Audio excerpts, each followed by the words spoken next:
From my book, No Path to Enlightenment, Setting Sail. The Absolute comes before existence and brings forth existence, and is being and non-being. It is the outpouring of everything that has been, that is, and ever will be. It is the infinite, outside of time and space, and the ticking clock as each second passes. It is a speck of dust suspended in the sunlight and the myriad of swirling galaxies in the mind's eye. It is the emptiness that gives rise to all and the fullness contained therein. It is impersonal and negates the self. It cannot be known or named. It is ubiquitous but unseen. It is veiled by illusion, and it is the illusion. It is not me nor you. It is one, not two. It is the I before I am. Colin McMorran. The intention of this book is not to create more concepts, but to question the concepts we already have, specifically the concept of the self, an idea that most people never address. To use a sailing analogy, if the questioning has been successful, your vessel has been untethered from its moorings and set adrift, floating away from the safety of the harbour as the tide pulls you into the enormity of the ocean. However, this is what your vessel was built for. Sailing the ocean is its function. You are leaving behind those who believe they need the protection of the harbour. For them, as long as they are securely moored to the dock, comfort is found in the gentle ebb and flow of the tide. For some, even the movement of the tide is disconcerting, and so they keep their vessel in dry dock, where it is completely disassociated from its function and where there is no movement or connection to the ocean. There are different levels of conscious awareness. Many people are completely detached from the movement of the ocean, unable to see beyond their personal stories and the chatter in the head. Living solely within that myopic and fixed paradigm, they are in dry dock. Some are moored to the dock, feeling the underlying ebb and flow of the tide, vaguely sensing a deeper level of consciousness within their everyday lives. Others are sailing within the safety of the harbour walls, getting a feel for the sea and exploring a deeper awareness. Those who have awakened to pure consciousness have left the harbour behind and are sailing in the ocean. This analogy may give the impression that there are progressive stages of consciousness. However, awakening can happen in an instant, or, conversely, the same level of consciousness can last a lifetime. So, someone in dry dock can suddenly find themselves pitched into the ocean, which can be extremely disconcerting, and it can take years to find their sea legs. For those who have spent time exploring within the harbour walls, entering the ocean may be less bewildering. Alternatively, someone can spend their entire life moored to the dockside, their only connection to the ocean being the gentle ebb and flow of the tide. Any movement in consciousness, whether from dry dock to dockside or harbour to ocean, is moving from the known to the unknown and can be daunting.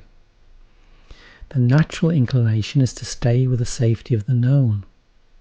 However, as the ocean beckons us, you will begin to realize the vessel is at home there and start to sense its affinity with the sea as it rises and falls effortlessly with the swells. The movement you experience as the vessel cuts through the water gives a sense of freedom you have never experienced. And with the wind in your face and the sea air filling your senses, you feel more truly alive than ever before. Allowing the vessel to be what it was meant to be and fulfill its natural function is liberating, and you will smile as you realize worries about your ability to sail were totally unfounded. This is what you were born for. Feeling at one with both vessel and ocean, you realize the safety of the harbour was a prison you created for yourself. And for the first time in your life, you taste real freedom. For us to set sail into the deeper consciousness of the I before I am, we must first realize the prison we have made for ourselves. This prison of our minds has been discussed throughout the book. It is the personal story we carry with us that limits and defines who we believe we are. It forces us to live in the past or project into the future, and therefore misses the present moment. It tells us that we have limited time and must make the success of our lives by achieving certain material and spiritual goals. It tells us we are limited individuals who have to prove ourselves by measuring up to other people's expectations and must strive to reach our full potential. I should point out that as manifestations of the Absolute, we have unlimited potential. However, the way most of us strive to achieve it is counterproductive, as we fixate on the external world before understanding our inner truth. The prison of our mind tells us that happiness is found in the world of forms, and so we become a measure of our possessions and achievements. And it tells us that we are in lack, and the only way to become whole is through other people's validation or by finding that special person to complete us. This book is a direct way of questioning that story by loosening the ropes that bind us to it. The tide will do the rest. Questioning the self from within the illusion is like tentatively exploring within the harbour walls. Sailing into the ocean, however, cannot be a conscious decision. It will happen when it happens.